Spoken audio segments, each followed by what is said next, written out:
The NFL has had its blunders of missed calls and blatant no calls throughout the history of the NFL. And most notably, it's happened to the Lions on many occasions to where rules have been changed in the following season during the annual league meetings. Well, this past season, the Lions were involved in a game against the Dallas Cowboys yet again, where a penalty slash missed call happened again in this game, costing the Lions what was a for sure win in the waning seconds of the end of the fourth quarter. And so now we're expecting that the NFL was going to do right by the league and, of course, the Detroit Lions and review this issue and make the necessary changes to reporting eligible and ensure that this doesn't happen again. There was a lot of miscommunications in what we had seen through video replay and confirmed through on-field voice analogy that has been posted many times by this channel and others, that Brad Allen was caught up in controversy. And it was starting to paint a picture that it was maybe a little bit more than controversy, and maybe it was actually intentional that he did what he did. After the game, after the Dallas Cowboys game, there was a question that was asked to Brad Allen, and it was, why was there a penalty called on the 2-point conversion for an illegal touch?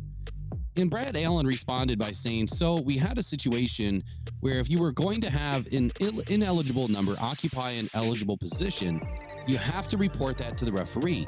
On this particular play, number 70, who had reported during the game a couple of times, reported to me as eligible. Then he lined up at the tackle position. So actually, he didn't have to report at all. Number 68, who ended up going downfield and touching the pass, did not report. Therefore, he is an ineligible touching a pass that goes beyond the line, which makes it a foul. So the issue is number 70 did report and number 68 did not.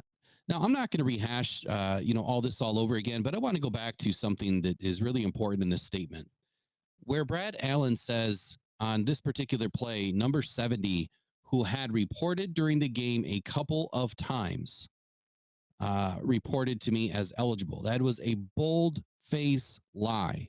Number one, Dan Skipper didn't even play more than 2 snaps. So how could he report to you a couple of times prior to that play, which should be making it the 3rd play, right? At least. So Dan Skipper got in for a total of 2 snaps that entire game. And he wasn't even on the field when Taylor Decker was reporting in front of Brad Allen.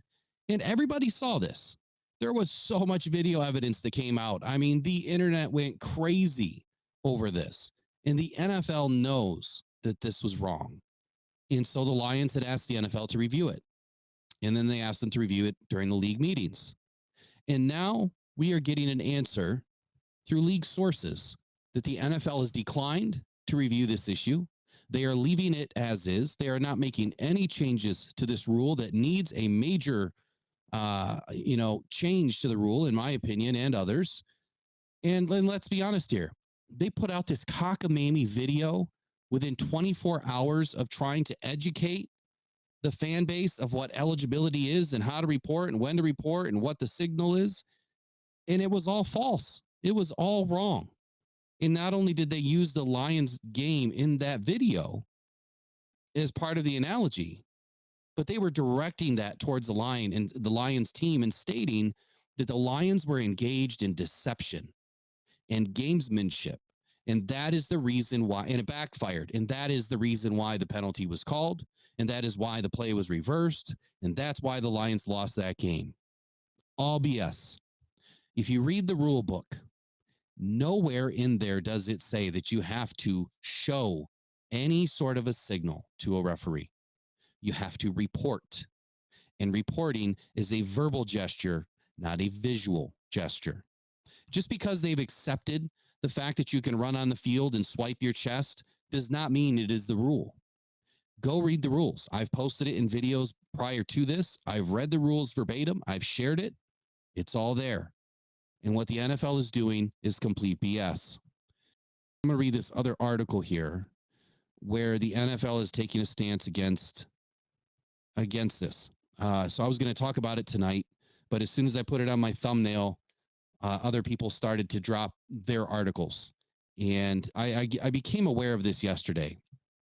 And today's Sunday, by the way, March 24th, 2024. I became aware of this yesterday that this rule was not going to be reviewed, that the NFL was going to leave it alone. And I put it on my thumbnail to talk about it tonight and off the cuff. But as soon as I did, of course, other people started running away with it. So I'll just go through someone else's article because is what it is. So here's what it says: the NFL does not plan to change the procedure for players reporting as eligible in the wake of the controversy surrounding the Dallas Cowboys' 20-19 win over the Detroit Lions. And according to Pro Football's Mike Florio, the league views the situation as an effort by the Lions to engage in deception and gamesmanship that backfired. Now, this was reported back on January 1st, 2024. And this is why, the Lions had requested that this get reviewed because clearly this isn't right. And now what we are being told is at the moment, it is very clear that the NFL is going to leave it alone. And per a source with knowledge of the situation, the NFL does not plan to change the procedure for players reporting as eligible. The league views the situation as an effort by the Lions to engage in deception and gamesmanship that backfired. So they've said this more than once now. They're saying that the loss ultimately cost the Lions the chance to host the NFC Championship game, which we definitely wouldn't have lost in, and that's a big deal. It's very clear to us that the NFL was not ready for the Lions to win a Lombardi, and they did whatever they could to make sure that it was as difficult as possible for us. So this gentleman by the name of Mr. McKay, over a conference call, and this conference call I believe was with Dave Burkett and some others.